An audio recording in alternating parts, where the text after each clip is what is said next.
안녕하십니까, 바라신입니다. 오늘은 영원히 미스테리로 남을 뻔했으나 극적으로 해결된 미제 사건의 주인공 택시기사 루시 터멜에 대해 이야기해드리겠습니다. 당시 택시기사로 일하고 있었던 루시 터멜은 1987년 캐나다 몬트리올에서 캐나다 알버타주의 밴프의 휴양도시로 이주하여 새로운 삶을 시작한 23살의 여성이었습니다. 그녀는 평소에 휴양도시 알버타주의 밴프에 놀러온 사람들을 대상으로 택시 영업을 하였으며 동료 택시 기사들과도 원만한 관계를 유지하였습니다.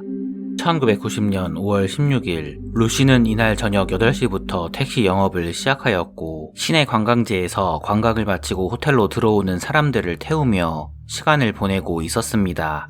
근무 시간이 끝나갈 무렵 루시는 $100가 조금 넘는 돈을 벌었습니다. 1990년 5월 17일 새벽 1시 40분 그녀는 마지막 손님을 받고 퇴근을 할 예정이었습니다. 그리고 그녀는 스프레이 애비뉴에 위치한 워크스 나이트클럽 앞에 택시를 세웁니다. 나이트클럽에서 신나게 놀고 나온 손님들을 받을 계획이었습니다. 손님을 기다리는 동안 나이트클럽 앞에서 루시는 동료 택시기사 레리를 만나 그와 이야기를 나누었습니다. 얼마 후 나이트클럽에서 한 남성과 2명의 여성이 나와 루시의 택시에 탑승합니다. 그들이 루시의 택시 뒷좌석에 탑승하자마자 루시는 택시회사 배차원 브루스에게 연락하여 이제 목적지로 출발한다고 이야기합니다.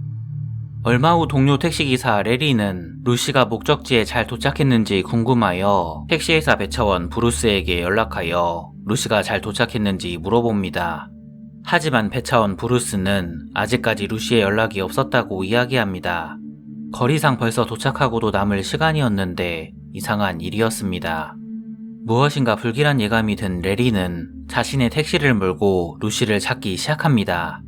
레리는 루시의 집뿐만 아니라 그녀의 마지막 행성지도 찾아보았으나 아무것도 발견하지 못합니다. 이때 근처에서 레리는 운 좋게 루시의 택시를 발견합니다. 레리는 안도의 한숨을 쉬고 천천히 루시의 택시에 접근하였습니다. 하지만 놀랍게도 운전석엔 루시가 없었고 신원을 알 수 없는 남성이 운전대를 잡고 있었습니다.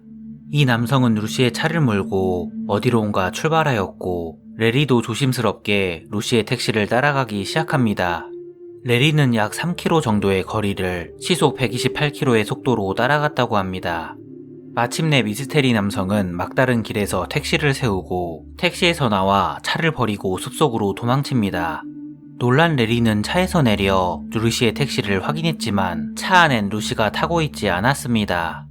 레리는 곧바로 경찰에 신고하였고 얼마 못 가 경찰은 루시의 택시가 버려진 곳에서 몇 킬로 떨어진 도로 한복판에서 루시를 발견합니다.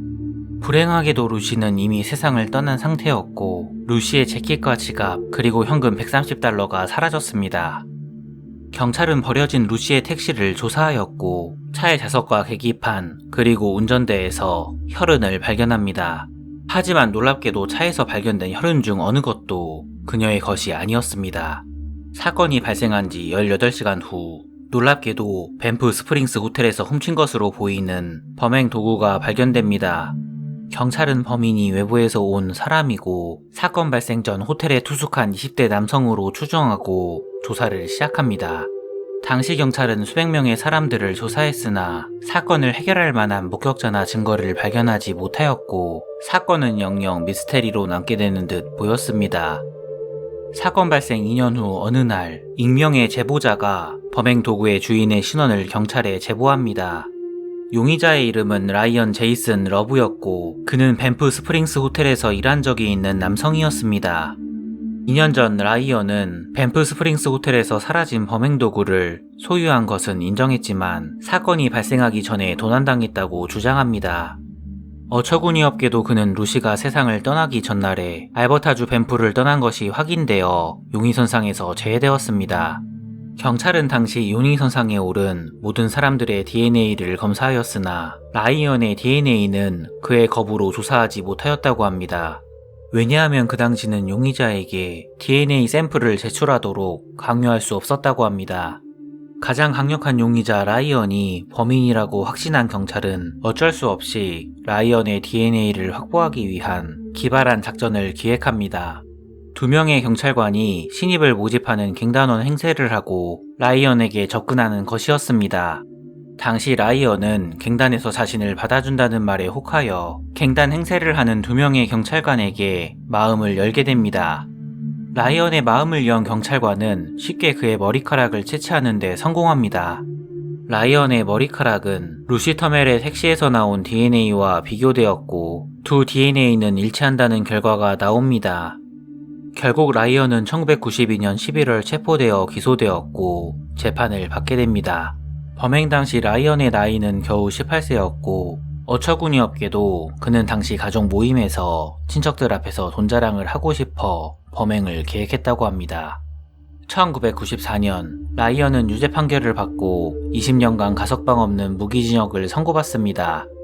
하지만 놀랍게도 2011년 9월 19년간 감옥 생활을 마친 라이언은 피해자 가족들과 접촉하는 것을 금지하는 조건으로 가석방되어 풀려납니다. 영상을 재밌게 보셨다면 구독과 좋아요 부탁드리겠습니다. 감사합니다.